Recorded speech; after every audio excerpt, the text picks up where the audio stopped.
சூரிய குடும்பத்தில் இப்போ வரைக்குமே நமக்கு தெரிஞ்சு 2 வெவ்வேறு ஆஸ்ட்ராய்ட் பெல்ட்ஸ் இருக்குது. ஒன்று வந்து ஆஸ்ட்ராய்ட் பெல்ட், இன்னொன்று வந்து கைப்பர் பெல்ட் அப்படின்ற இன்னொரு ஆஸ்ட்ராய்ட் ரீஜியன். ஆனால் ரீசெண்டாக சுபோரு அப்படின்ற தொலைநோக்கில் எடுக்கப்பட்ட டேட்டாவும் நியூ ஹொரைசானில் எடுத்த டேட்டாவும் கம்பேர் பண்ணும்போது ஒரு ஜப்பான் சயின்டிஸ்ட் இதில் எக்ஸ்ட்ரா இன்னொரு ஆஸ்ட்ராய்ட் பெல்ட் இருக்கிறத நான் கண்டுபிடிச்சிருக்கேன் அப்படின்ட்டு இருக்காரு. அந்த கைப்பர் பெல்ட்டில் இருக்கக்கூடிய இன்னொரு டிஃப்ரெண்ட்டான அந்த ஆஸ்ட்ராய்ட் பெல்ட் என்ன? வாங்க நம்ம போய் பார்க்கலாம். I am Logabala Karthikeyan. You're watching Zenith of Science.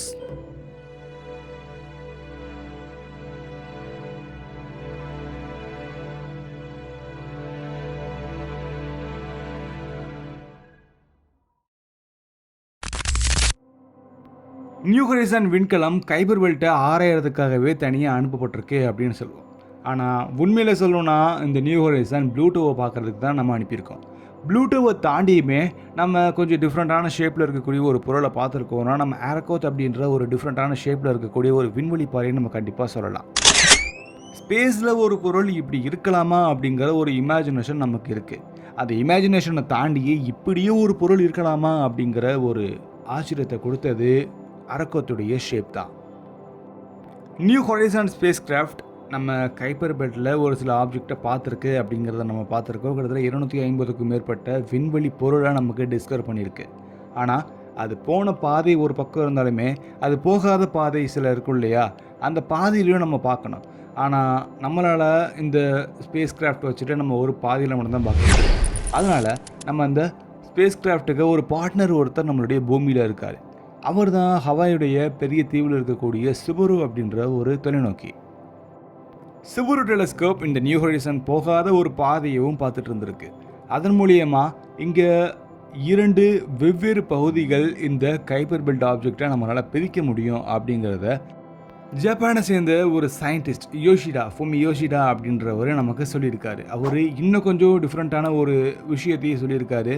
நம்மளுடைய இந்த கைப்பர் பெல்ட் ஆப்ஜெக்ட் ரொம்ப பெருசு தான், அதுக்கு எந்த விதமான மாற்று கருத்துமே இல்லை. கைப்பர் பெல்ட் ஆப்ஜெக்ட் 2 வெவ்வேறு பகுதிகளாக பிரிஞ்சிருக்கலாம். நமக்கு தெரிஞ்சு பூமியிலிருந்து கிட்டத்தட்ட 50-60க்கும் மேற்பட்ட ஆஸ்ட்ரானாமிக்கல் யூனிட்ஸ் வரைக்குமே இது பரவி இருக்குது. தட் மீன்ஸ் நம்மளுடைய சூரியனிலிருந்து அடுத்த 60 ஆஸ்ட்ரானாமிக்கல் யூனிட்ஸில் இருந்து ஆரம்பித்து அதுக்கப்புறம் கிட்டத்தட்ட பல ஆஸ்ட்ரானாமிக்கல் யூனிட்ஸ் தொடர்ந்து இந்த விண்வெளி பாறை பரவியிருக்கும். ஸோ சூரிய குடும்பத்துடைய பழமை, இதை நம்ம ஏன்ஷியனில் இருக்கக்கூடிய ஒரு டிஸ்க்குன்னு சொல்லணும்னா நம்ம ப்ரோட்டோ பிளானட்டரி டிஸ்கை சொல்லலாம். ப்ரோட்டோ பிளானட்டரி டிஸ்கோடைய அளவு இதை விட ரொம்ப பெருசாக இருக்கும் அப்படிங்கிறது தான் ஃபுமி யோஷிடாவுடைய ஒரு கருத்தும் கூட. இப்போ நம்ம கொஞ்சம் பின்னோக்கி பயணிக்கலாம். சூரியனுடைய பழமையை பார்க்கலாம். சூரியன் மட்டும் இல்லாமல் ஒரு நட்சத்திரம் கிரியேட் ஆகணும்னா அங்கே ஒரு நெபுலா இருந்திருக்கும். ஸோ நம்ம வெவ்வேறு நெபுலாஸை பார்த்துருக்கோம். ஆனால் நம்ம சூரிய குடும்பத்துடைய முன்னாடி இருக்கக்கூடிய நெபுலாவுடைய பேர் சோலார் நெபுலா. சோலார் நெபுலா அதோடைய மையத்தில் ஒரு நட்சத்திரத்தை கிரியேட் பண்ணியிருக்கு. அந்த நட்சத்திரத்துக்கு நம்ம வச்ச பேர் தான் சூரியன். சூரியனை சுற்றி ப்ரோட்டோ பிளானட்டரி டிஸ்க் அப்படின்றது ஒன்று எவல்யூட் ஆகிருக்கு. அந்த எவல்யூஷனில் அந்த சூரியனுக்கு ரொம்ப பக்கத்தில் இருக்கக்கூடிய அந்த தூசுகள் ரொம்ப வேகமாக ஒரு பிளானட்டாக க்ரியேட் ஆகிருக்கு. பட் அதோடைய ரொம்ப தூரத்தில் இருக்கக்கூடிய பல பொருட்கள் இன்னும் எவல்யூட் ஆகிட்டு தான் இருக்குது. அதுக்கான காரணம் நம்மளுடைய சூரியன் கொடுக்கக்கூடிய ஒரு சில முக்கியமான எனர்ஜி அதுக்கு ரொம்ப ஸ்பீடாக கிடைக்கிறது இல்லை. நம்ம பூமிக்கும் அல்லது வெள்ளிக்கும் கிடைக்கக்கூடிய அந்த எனர்ஜியோட கம்பேர் பண்ணும்போது கண்டிப்பாக நம்ம ரொம்ப தூரத்தில் இருக்கக்கூடிய அந்த விண்வெளி பாறைக்கு கிடைக்கக்கூடிய எனர்ஜி ரொம்ப கம்மியாகவே இருக்கும். ஸோ இந்த கான்செப்டில் தான் நம்ம கைப்பர் பெல்ட் ஆப்ஜெக்டில் 2 வெவ்வேறு பகுதிகள் இருக்கலாம் அப்படிங்கிறத நம்ம சொல்கிறோம். அதாவது நம்ம கைப்பர் பெல்ட் ஆப்ஜெக்டாக நம்ம 2ஆக பிரிச்சோன்னா ஒன்று இன்னர் ரீஜியன், இன்னொன்று அவுட்டர் ரீஜியன் அப்படின்னு சொல்லுவோம். இன்னர் ரீஜியன் நம்ம ஓரளவுக்கு நம்ம தெரிஞ்சுக்கிட்டோம், நம்ம முழுசாக தெரிஞ்சுட்டோம்னு சொல்லலை, நம்ம ஓரளவுக்கு நமக்கு தெரியும். அங்கே இருக்கக்கூடிய தூசு தென் அங்கே இருக்கக்கூடிய பாறைகளை பற்றி நம்ம படிச்சிருக்கோம். ஆனால் அவுட்டர் ரீஜியன் நமக்கு அவ்வளோவா அதை பற்றின நாலேஜ் இல்லை. 2019 நியூ ஹொரைசன் அரக்கோத் அப்படின்ற ஒரு டிஃப்ரெண்ட்டான ஷேப்பில் இருக்கக்கூடிய ஒரு பொருளை பார்த்துருக்கு. நமக்கு தெரியும் இந்த நியூ ஹொரைசன் பார்த்த கிட்டத்தட்ட 250க்கும் மேற்பட்ட இந்த வெளிப்புற சூரிய குடும்பத்தில் இருக்கக்கூடிய பொருட்கள், இந்த கேபிஓ பொருட்கள் கொஞ்சம் டிஃப்ரெண்ட்டான ஷேப்லேயே இருந்திருக்கு. ஸோ நியூ ஹொரைசன் கிட்டத்தட்ட 30 இரவுகள் தொடர்ந்து பயணம் பண்ணி 240 அல்லது 250க்கும் மேற்பட்ட வெளிப்புற பொருட்களை பார்த்துருக்கு. ஜப்பானிய சயின்டிஸ்ட் HSC அப்படின்ற ஒரு தரவையும் தென் ஜாக்ஸை உருவாக்கின நகரக்கூடிய பொருட்களை கண்டறியறதுக்கான ஒரு அமைப்பு மூலியமாக அதை பகுப்பாய்வு செய்தாங்க. ஸோ இந்த டீகோட் மூலியமாக கண்டிப்பாக நமக்கு இந்த ஏன்ஷியன் டிஸ்க் பற்றின பல தகவல் கிடைக்கும் அப்படிங்கிறதே சொல்லியிருக்காரு. அடுத்த கட்டமாக இந்த ஜப்பானிய குழு இங்கே இருக்கக்கூடிய பொருட்களுடைய வேகம் என்ன, அதோடைய தன்மை எப்படி இருக்கும், அதோடைய வெளிச்சம், அது கண்டிப்பாக வெளிச்சத்தை வெளியேற்றாது, சூரியனிலிருந்து வரக்கூடிய வெளிச்சத்தை ரிஃப்ளெக்ட் பண்ணும். ஏன்னா அது ஜஸ்ட் ஒரு செலஸ்டியல் பாடி மட்டும்தான். ஸோ இந்த மாதிரியான பல வினோதமான விஷயங்களை கண்டுபிடிக்க போகிறாங்க. ஒரு விண்வெளி பாறை இருக்குன்னா அந்த விண்வெளி பாறையில் அங்கே என்ன மாதிரியான பொருட்கள் இருக்குது, அது இரும்பா அல்லது பாறையா, வேறு ஏதாவது நமக்கு தெரியாத சில பொருட்களா அப்படிங்கிறத ஆராய போகிறாங்க. உங்கள் எல்லாத்துக்குமே தெரிஞ்சிருக்கும், ஒரு விண்வெளி பாறையை வச்சு நம்மளுடைய சூரிய குடும்பத்துடைய வயதையும் அதோடைய பழமையான ஒரு சில அற்புதங்களையும் நம்மளால் கண்டுபிடிக்க முடியும். நம்ம பூமிக்கு மேலெலாம் நம்ம இப்போதைக்கு போவேன்னா பூமிக்குள்ளே இருக்கக்கூடிய ஒரு முக்கியமான ஒரு விஷயத்தை நம்ம கம்பேர் பண்ணி பார்க்கலாம். நம்ம பூமியுடைய பழமையான ஒரு சில விஷயங்களை நம்ம கண்டுபிடிக்கணும்னா நம்ம ரொம்ப வேறு எங்கேயும் போவேன்னா, பூமியில் ஒரு பாறை இருக்குன்னா அந்த பாறையை நம்ம ஒவ்வொன்றா அதோடைய லேயர்ஸ் எடுக்கிறது மூலியமாக நம்ம பூமியில் இருக்கக்கூடிய ஒரு சில வருடங்களை நம்ம கழிக்கிறதா நம்ம எடுத்துக்கணும். ஏன்னா ஒவ்வொரு லேயரும் ஒவ்வொரு ஹிஸ்டரியே வச்சுருக்கு.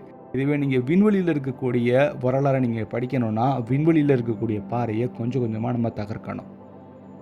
அந்த மாதிரி நாசா பல்வேறு விண்கலங்களில் இருக்கக்கூடிய ஒரு சில முக்கியமான பகுதிகளை பயன்படுத்தி பல விண்கற்களில் இருக்கக்கூடிய சாம்பிள்ஸை எடுத்திருக்கு.